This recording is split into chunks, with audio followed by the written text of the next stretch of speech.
queridos amigos e amigas? Esse é o canal Raciocínios Espíritas e estamos mais uma vez estudando a obra da veneranda Joana de Ângeles, a coleção psicológica com a qual ela ficou célebre como autora espiritual.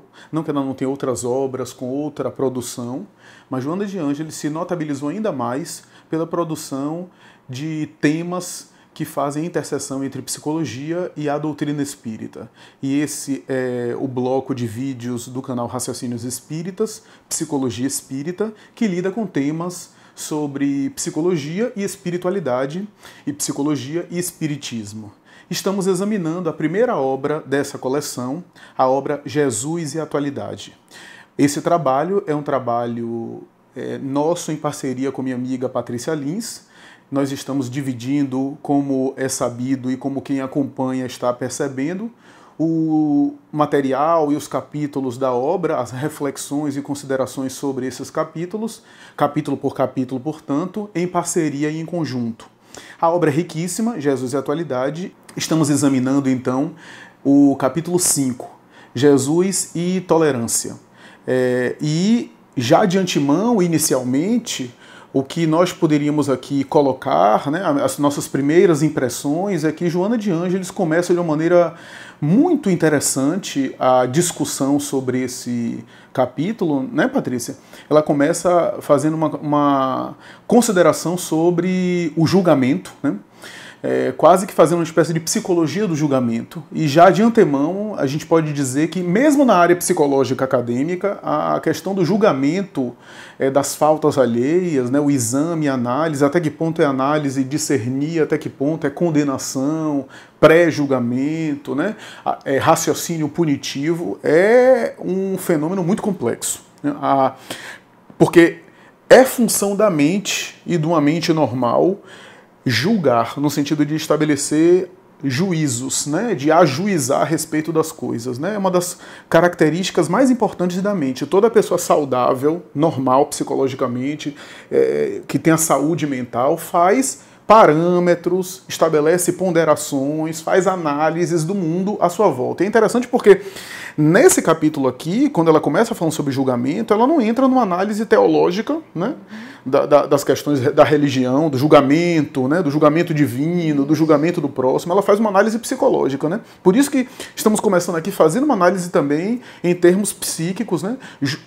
A capacidade de ajuizar, de avaliar, de ponderar, de fazer comparativos é inerente da mente humana, né? É próprio da mente humana. E a mente humana adoeceria ou se alienaria se não tivesse essa capacidade de avaliar, de discernir sobre as coisas. Mas ela faz uma análise muito interessante sobre essa questão do julgamento, chamando a atenção para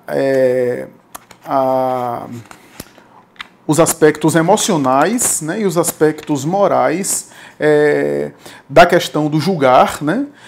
E é interessante porque ela menciona a questão do pecado, né, que aí faz parte da religião, né, porque quando a gente fala em julgamento, né, quando a gente fala em condenação, aí se associa, tradicionalmente falando, historicamente falando, às práticas religiosas, né, que até atribui ao ser divino essa função de julgar, de condenar, de avaliar. Mais tarde, na Idade Média, Jesus seria esse responsável por Deus, por julgar, por separar o justo dos injustos, aqueles que ficariam, entre aspas, na direita de Deus e aqueles que iriam para o inferno, para, né, situações de sofrimento. Então, é interessante que isso é algo quase que histórico. E uma coisa que eu queria comentar, nessa obra de Joana, ainda não há uma definição clara de abordagem de Joana para a psicologia junguiana. A gente vai ver ao longo de outras obras ela se definindo mais claramente, né, e utilizando mais enfaticamente os conceitos de Jung. Aqui não. Mas ela começa nesse capítulo falando da psicologia profunda. Né? Para quem não sabe, psicologia profunda não é um termo que deve ser lido aqui no sentido do senso comum. Psicologia profunda é sinônimo de psicologia analítica, que é a teoria de Carl Gustav Jung. Por quê? Alguns teóricos chamaram a teoria de Jung de psicologia profunda porque ele lidava com aspectos considerados mais profundos, enquanto a psicanálise de Freud era chamada de psicologia do ego, ou seja, né, do indivíduo na sua identidade social, material e essas dimensões psíquicas com a forma que ele tem, com essas dimensões psíquicas que faz ele se relacionar com o mundo exterior. Como Jung costumava postular que o self, né, que é o centro da sua psicologia, é a dimensão mais profunda que ele tem, a dimensão interna, né? Se o ego é a dimensão que faz a gente se manifestar e se relacionar com a vida social, o self é a dimensão do eu que faz se relacionar com o inconsciente. E como a psicologia de Jung é focalizada no self, foi chamada, por alguns autores, de psicologia profunda. Então é nesse sentido. E aí ela utiliza a expressão psicologia profunda, né, e faz referência a Jung para tratar desse tema. É interessante que ela fala de culpa e ela fala de sombra. Isso que fica marcado que ela está se referindo à psicologia. Né? E ela faz uma associação da culpa com a sombra. Né? Interessante que também quando ela se refere à culpa, ela faz uma alusão bastante sofisticada, né? Que também está presente na psicologia de Jung, porque de todas as abordagens teóricas da psicologia, eu tô esmiuçando mais essa parte, porque essa parte eu tenho mais familiaridade, né? Por conta da atividade profissional, mas pode, né, acrescentar o que eu não tiver falado, que você julgue interessante. Mas na psicologia analítica, e talvez é a abordagem que mais se detém a examinar esse fenômeno, que é chamado de projeção, né? A projeção da sombra. Né? E é interessante porque Joana vai utilizar o conceito de culpa aqui não apenas como sinônimo de remorso, mas como sinônimo de equívocos recorrentes ao longo das encarnações. Então, aqueles erros, aqueles padrões errados, eu trago em forma de culpa. Culpa não apenas como remorso, também como remorso, mas como sinônimo de erro ou de inadequação. Então, esses conteúdos equivocados eu posso projetar nos outros. Então, por isso que talvez eu esteja até invertendo um pouco a ordem do nossa discussão aqui, mas é interessante porque ela quase que faz uma espécie de equação na qual projeção da sombra é o mesmo que projeção de culpa. Ou projeção da culpa, o que ela chama de culpa, é igual à projeção da sombra. Né? Mas culpa aqui no sentido mais abrangente. Não apenas assim, eu me sinto culpado por algo e eu projeto essa culpa no outro porque eu não aceito a culpa em mim. Ela fala isso claramente. Né? Mas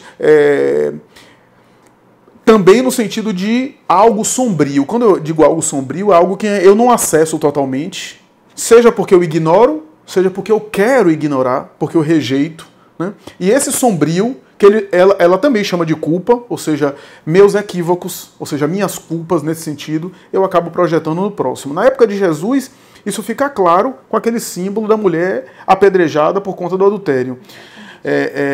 Isso é bem falado entre nós espíritas, né? Mas é interessante, tem uma obra que fala um pouco disso, né? Que a ideia de lapidar ou apedrejar a mulher era uma forma do ser masculino, arquetipicamente falando, se livrar ou evitar a culpa que tinha pelas posturas adulterinas. Então, em vez de eu assumir minha culpa, já que a mulher não adultera sozinha, eu apedrejo ela porque ela é o símbolo daquilo que me incomoda, né? Ela representa aquilo que eu sou e que eu não quero, de alguma forma, expor isso, eu não quero assumir isso. Então, o que é que eu faço? Eu a odeio, um ódio feroz, eu a rejeito, né? Coletivamente, a massa masculina ficava enfurecida com a mulher que pega em adultério, que era uma forma de alguma forma, reprimir a culpa, projetando toda a culpa nela. Então, é mais ou menos esse símbolo que é interessante, né, Patrícia, de a gente examinar. O que eu achei interessante disso que você falou da projeção da sombra é como ela liga isso com a intolerância. Porque parece que o movimento de você rechaçar aquilo que você julga errado em você, no momento que você projeta isso em alguém, primeiro, você tira o foco de si, então é como se, e ela chega a dizer isso, é como se você se auto-justificasse, porque parece quase um autoflagício. No momento em que a mulher pega em adultério e os fariseus e os escribas levam ao Cristo, a lei diz que ela tem que ser apedrejada em praça pública. Vós, porém, o que dizeis? Então, esse fato deles se comprazerem com a execução da justiça parece um pouco de autopunição, por aquele pecado que eles sabiam que também compartilhavam junto com ela, embora não estivesse exposto. E a outra coisa interessante da intolerância e dessa projeção da sombra é o seguinte: no momento em que eu projeto essa sombra no outro, é como se eu tivesse, além de fazendo uma catarse, eu também estivesse, tipo, o outro é tão pecaminoso quanto eu, então eu não sou tão desgraçado. Então é meio um discurso assim de se igualar para baixo, exatamente. Então, como você se depurar é muito mais difícil, é melhor que a gente seja comparativamente mais ou menos igual, né? Farinha do mesmo saco, porque é uma coisa que me deixa numa situação mais tranquila, me deixa mais acomodada, né? E você falou isso de Jesus, uma mulher adúltera, eu me lembrei também do jugo suave e do fardo leve de Jesus, porque ele sempre foi muito enfático com aquelas pessoas que tinham um discurso intolerante e que, por ter a justiça em suas mãos, elas utilizavam rigores muitas vezes cruéis ou exagerados, né, para poder punir os criminosos. Um capítulo mais à frente a gente vai falar da justiça, mas quando Jesus dizia que o jugo dele era suave e o fardo é leve, é justamente para isso, né? Chamando essa atenção que o nosso grau de tolerância, além de ser a mesma compaixão que será utilizada em nós, no nosso caso, porque todos nós somos falíveis, né? Todos nós somos perfectíveis e erramos reiteradamente. Além disso, também é o caso de você auxiliar, porque muitas vezes aquela pessoa que está ali chafurdando nos erros, ela está num movimento já de sofrimento muito atroz.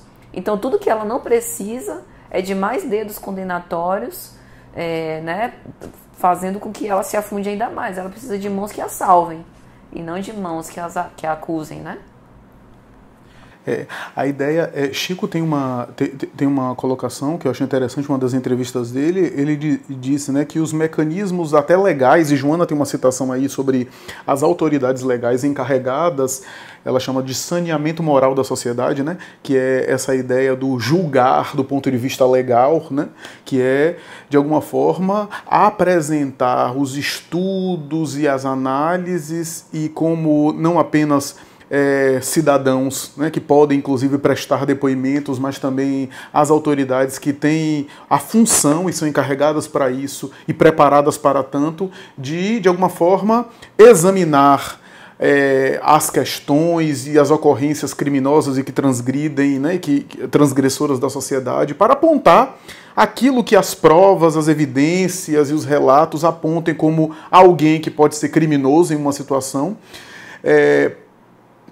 em prol do melhoramento da sociedade, em prol de evitar males maiores, porque se não houvessem também esses mecanismos da justiça humana, a Terra seria governada pelos maus e seria um caos ainda maior. E Chico, ele tem um depoimento que ele fala que os mecanismos da justiça humana, os mecanismos legais, né, do ordenamento jurídico, do sistema prisional, deveriam funcionar como se fossem cirurgias psíquicas, né? Então, talvez a gente ainda esteja engateando nessa compreensão. Quase sempre quando um criminoso comete uma barbárie, a própria população pede que ele seja morto, ou pega ele e faz justiça com as próprias mãos e lincha ele. Então, é interessante. E quando alguém na área da justiça, como por exemplo o magistrado, por vingança ou por uma atitude de condenação irracional, tenta de alguma forma aplicar uma pena incompatível com o réu ou o indivíduo que vai ser contraproducente para o melhoramento dele e também para guarnecer a sociedade, esse indivíduo se torna tão bandido quanto o criminoso. Aliás, um depoimento desse foi de alguém aí da ABRAME, Associação Brasileira dos Magistrados Espíritas, que falou isso, né, que como a gente ponderar na aplicação da pena, e ele inclusive falou, um juiz que quando aplica uma pena, ele não fica feliz para isso, né, uma condenação, né, ele não deve ficar feliz com isso, muito pelo contrário, né, porque, em verdade, é um sintoma de que a sociedade ainda não está bem, né, aumenta a estatística, né. Então, é interessante a gente pensar nisso, é interessante pensar que a justiça, o rigor da justiça no sentido exagerado da palavra, ou seja, justiça sem amor, que já não é justiça, porque justiça sem amor, por isso que Kardec coloca lei de amor, justiça e caridade, está tudo junto. Mas esse rigor da justiça absoluta não tem resolvido. A gente vê o sistema prisional cheio, enchendo cada vez mais, o crime cada vez mais se multiplicando. Então a gente vê que isso não resolve. É uma medida interessante? É. E aí Chico dizia que Emmanuel sempre disse para ele que por exemplo, privação de liberdade, a prisão de alguns indivíduos, é quando o indivíduo é prejudicial para ele mesmo, que ele vai continuar se comprometendo espiritualmente na sociedade, e para o outro. Mas com exceção desses casos, a ideia seria a gente tentar pensar em outras penas que fossem pedagógicas realmente, né? E ainda no mundo carece disso. Quase sempre a gente é movido, mesmo em nome da justiça, pela intolerância, né? Voltando ao tema, né? E quando Joana de Ângeles inaugura o capítulo falando dessa psicologia profunda, o que dá a impressão é que ela quer nos levar à reflexão, que nós analisemos o que em nós nos torna tão intolerantes. Porque quando nós vimos, por exemplo, esses graus de intolerância em relação à sexualidade assumida por outras pessoas, né, a gente vê que no fundo, por trás de todos esses gritos estentóricos, essas proibições, de pessoas muitas vezes que até legislam, estão conflitos internos, né, em algumas situações, muitas situações. E eu fico imaginando quando Paulo de Tarso, que foi tão intrépido perseguidor dos cristãos, será que a semente do próprio cristianismo já não estava sendo germinada ainda naquela época? Porque o grau de intolerância religiosa que ele tinha não parece apenas uma fidelidade legítima em relação à lei de Moisés. Mas talvez, já naquela época, Jesus já tivesse percebido isso, perquirindo o psiquismo dele, né, com a capacidade ímpar que ele tinha, que ele possivelmente já entendia, compreendia os ensinamentos de amor do Cristo, mas por algum motivo negava. E aquela negação, por ser algo que não estava relacionado diretamente com a lei mosaica que ele tanto apregoava no farisaísmo, talvez o mecanismo dele de fuga e de esconder isso tivesse levado ele a esse grau de intolerância tão grande que mais tarde fê-lo repensar e fê-lo se converter no apóstolo dos gentios e no maior propagador do evangelho. Então veja que é tudo muito próximo. O interessante, você citou isso, Patrícia, eu fico pensando o seguinte, talvez Paulo se saturou e foi vítima da própria intolerância dele. Porque a experiência que ele teve na estrada de Damasco é de rever toda a vida, né? Inclusive, no texto de Emmanuel, quem leu aquele episódio do encontro dele com Jesus na estrada de Damasco, a ideia inicial que Paulo fazia, e Emmanuel descreve os pensamentos de Paulo, né, que era Saulo ainda. A ideia é que quando ele viu aquele ser de luz que ele identificou como o próprio Cristo, é que Jesus ia ao encontro dele para se vingar, para dizer assim, você está perseguindo os meus discípulos, e agora?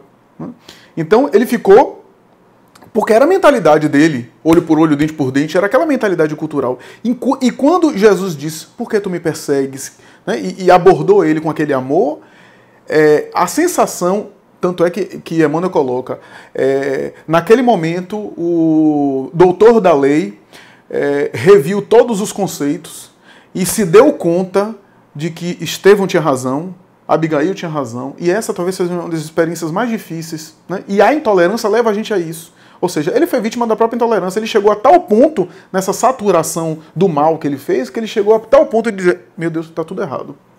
É uma das experiências mais difíceis, você chegar à conclusão que tudo que você fez até naquele momento estava errado, né? Então, e eu acho que isso Joana, em alguns momentos, ela coloca, né, na obra, ela diz, a tolerância em razão disso a todos se impõe como terapia pessoal e fraternal. Ou seja, não é apenas um postulado religioso, né? É terapêutico ser tolerante. Por quê? Eu vejo isso comumente, né?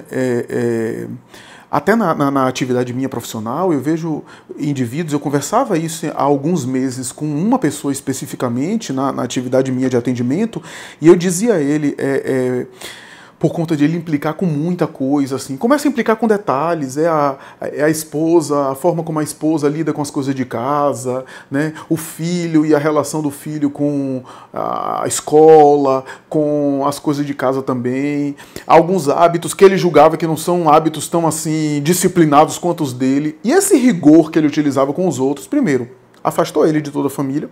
Porque o intolerante acaba ficando sozinho, porque acaba irritando todo mundo e afastando todo mundo. Alguém que o tempo todo está implicando com todo mundo, achando todo mundo errado, é alguém que acaba afastando os outros. E depois, ela chega e coloca aqui que o intolerante acaba sendo vítima de si mesmo. Né? Ela coloca isso daqui. Em que nível? Em que sentido a intolerância, como você diz, da mesma forma que a intolerância, nesse momento, por exemplo, uma intolerância racial, uma intolerância de orientação sexual, do ponto de vista racional, a pessoa não tem argumento. Né? Poderia ter lá atrás, né, a ideia de determinadas etnias são inferiores e tinha argumentos, né, no mundo atrasado da época, assim. Hoje não tem como você ter um argumento científico para dizer que alguém de uma epiderme de tal etnia é melhor ou tem mais qualidades do que outro. Do ponto de vista científico não se sustenta, do ponto de vista filosófico também não tem. Então, a intolerância hoje fica mais claro que é algo muito mais emocional e irracional do que lógico, né, do que alguma coisa com argumentos. O próprio indivíduo reconhece que ele não tem coerência naquilo que ele faz, mas ele é intolerante. E a tolerância também,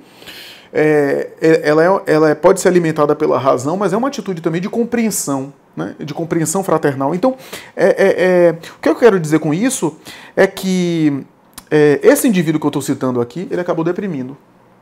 Né? Uma depressão que ele acabou se achando... Chegou um momento que ele acabava se achando errado de tudo. A depressão já dá ao indivíduo uma sensação de insatisfação com as coisas. Tudo está ruim, porque é uma projeção da sombra. Né? A projeção da sombra. Algo está ruim dentro dele, que ele projeta no mundo externo. Então, a casa está ruim, a família está ruim, o cônjuge não está bom, as coisas não tão boas. É a lente, né, do humor deprimido. Então, no caso dele, ele não estava com depressão a priori e era intolerante. Ele ficou cultivando tanto tempo a intolerância que ele caiu na depressão. Ou seja, ele buscou aquilo que ele tanto quis, psiquicamente falando, simbolicamente falando. E eu vejo isso se repetir. As pessoas, né, algumas pessoas, eu vejo isso, as pessoas que eu lido, começam nesse fanatismo ideológico, social, cultural, ou a intolerância, começam com isso, acabam deprimindo. É porque o psiquismo não aguenta. Né? Por isso, com a mesma medida que julgares, meu pai julgará. O pai aqui no sentido da consciência, né? Acaba ficando com o indivíduo aquela brasa. Então, eu acho que é interessante a gente pensar nisso, né, Patrícia? E o interessante é que, veja que em toda essa análise, né, o que a gente chega à conclusão é que o julgamento e a intolerância mostra mais sobre quem julga do que sobre quem é julgado, né? Justamente por ser essa reverberação, essa projeção dos nossos conteúdos internos sobre o outro. Eu fico pensando, quando Jesus contou a parábola do bom samaritano, qual a maior lição que ele veio nos trazer? Porque, lógico, a lição que fica mais clara é que nós devemos ajudar a todo aquele que necessitar e que tiver, né, contato conosco. Mas será que o discurso também não passa pelo fato de ter compaixão por aqueles que já têm a luz do Evangelho de Jesus, a luz do amor, né? Como o sacerdote que passa, como o levita que passa e que se tornam insensíveis em relação àquele que cai? Então observe que toda vez que nós toleramos aquele que seja reagindo com agressividade para conosco, seja fazendo algo que nós condenamos, nós estamos tolerando aquilo que nós temos dentro de nós e que ainda não temos força nem coragem suficiente para nos aceitar e lutar contra. Então, ter tolerância é ter compaixão para consigo mesmo, né? Acaba sendo o exercício do auto-amor. E o exercício do auto-amor é condição fundamental para tudo. É condição fundamental para a evolução, é condição fundamental para o isolamento espiritual, para o exercício do amor para com os outros. Então, talvez a base do amor também passe pelo aspecto da tolerância. é um dos ingredientes da caridade, do amor cristão, a ideia da compreensão da tolerância. Eu fiquei pensando o seguinte, Joana chama a atenção dizendo que como ninguém é perfeito, a tolerância deve ser sempre algo lembrado pelo Espírito. Ela falou isso porque o ser perfeito já conquistou de tal forma que ele é tolerante naturalmente, né? Ou seja, aquele que tem a perfeição, que teria autoridade para até ser intolerante, até para condenar, justamente não é porque senão não seria perfeito. Veja que Jesus, no caso da mulher adúltera, onde estão os homens que te condenaram? Eles não te condenaram? Não, Senhor. Então eu também não te condeno. Vai, não tornes a pecar. Perfeito. E eu acho, Patrícia, que isso é bem assim compreendido, talvez, se a gente for pegar metáforas e exemplos do nosso cotidiano, porque como a gente não tem ainda a vivência pessoal de alguém como Jesus, ou seja, a gente ainda não tem internamente as sensações que ele tem, né? Aí a gente fica pensando, quando a gente, por exemplo, pega um filho, uma criança, né, e a gente vê as peraltices, etc., ou algumas coisas da criança, que a gente já passou por essa fase, a gente sabe que a criança é pequena, tem algumas atitudes, tem algumas posturas. Via de regra, a gente não vai ficar chateado, brigando com a criança, porque sabe que é o temperamento dela, que faz parte ali, né, a curiosidade, as perguntas, né, as peraltices que faz. A gente já passou por essa fase. Pelo fato de a gente ter passado, se a gente for ter um mínimo de saúde mental, é claro, a gente não vai ficar chateado porque a criança está fazendo algo que é natural da idade dela.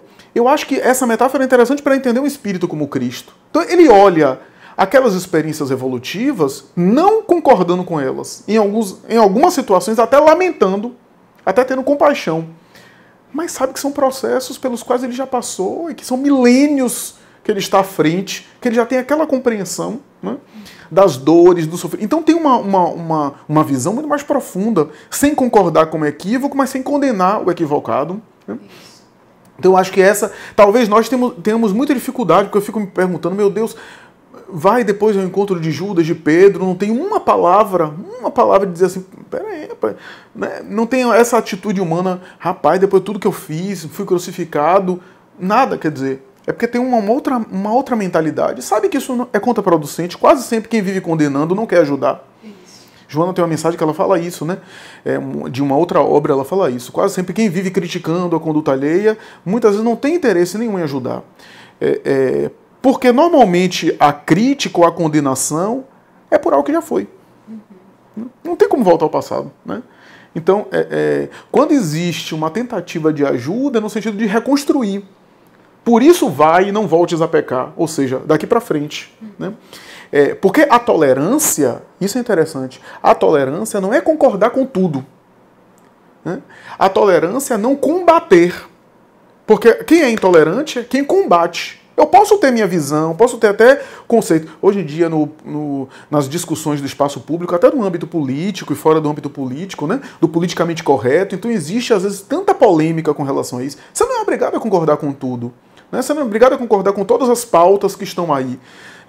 Para você ser, digamos assim, inclusivo, respeitar as diferenças, não quer dizer que você tenha que aceitar todo tipo de comportamento.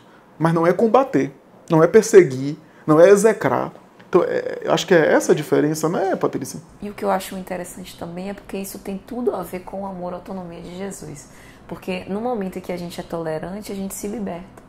A gente não fica mais naquela necessidade de que, porque eu reprocho essa atitude, eu condeno isso, eu preciso falar, eu preciso tá no embate, sempre armado, para quando a pessoa está falando alguma coisa, você já está pensando no argumento que você vai utilizar para desmascará-la ou para desconstruir aquilo que ela traz. Não. Por ser a tolerância um movimento natural de libertação, a gente se sente mais à vontade. E ao invés de ter um discurso desagregador, de construir muros, a gente constrói pontes, se aproxima, estimula a construção do relacionamento, da afetividade com as pessoas, mesmo que você discorde, mesmo que você não morra de amores, mas você respeita, dá ao outro a oportunidade dele ser quem ele é, né? E essa autêntica liberdade Jesus tem para com todos nós, Deus tem para com todos nós, e nós não temos o direito de ferir isso com um discurso de intolerância, né? Perfeito. Eu acho que esse é o desfecho que eu inclusive queria dar, e você já já fez a abordagem de boa parte do que eu ia falar. Quem é muito intolerante, por isso não julgueis, acaba assumindo coisas que não são suas. Porque quando eu implico muito com os outros, eu acabo me metendo onde, na verdade, não é da minha alçada. Eu acabo carregando coisas que é do outro. Né? Toda pessoa que julga demais o outro acaba se envolvendo com coisas que não são da sua responsabilidade, acaba carregando coisas desnecessárias. Né? Veja que o julgueis é também no sentido de não se envolva, não queira carregar o problema que o outro não quer resolver. Ajude os outros, colabore com os outros, né? Contribua com os problemas de cada um. Se você puder participar positivamente na vida das pessoas no sentido de ajudá-las, mas não assuma aquilo que é do outro. Né?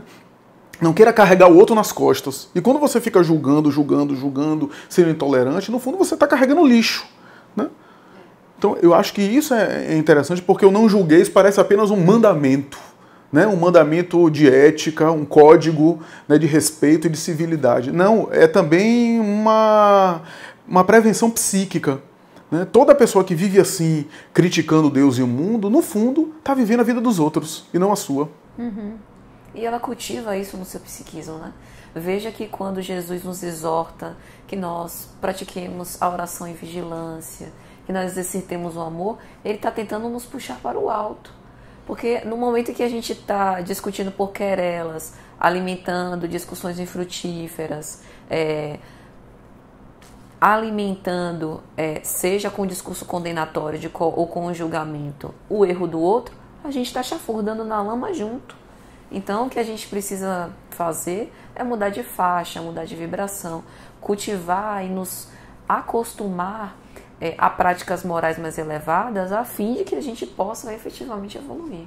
Né? Nós somos aquilo que nós pensamos, aquilo que nós dizemos e aquilo que fazemos. E tudo na prática, né, no messianato de Jesus, comprovou isso. Ele deixou flores por onde ele caminhou, porque ele tinha uma completa união do discurso e da prática. Né? O amor que ele apregoou e que era uma extrapolação do próprio amor que ele sentia por si mesmo, é tão grande, né? O discurso dele de tolerância e de compaixão ressoa com tanta amplitude, porque ele era isso no seu mundo íntimo. Né? Então a gente precisa, para tolerar, a gente precisa se aceitar e querer evoluir. É isso, meus amigos. Eu espero que vocês gostem. Esse é o nosso comentário sobre o capítulo 5, Jesus e Tolerância, do livro Jesus e Atualidade, obra da coleção psicológica de Joana de Ângeles. Espero que vocês gostem e até a próxima, se Deus quiser.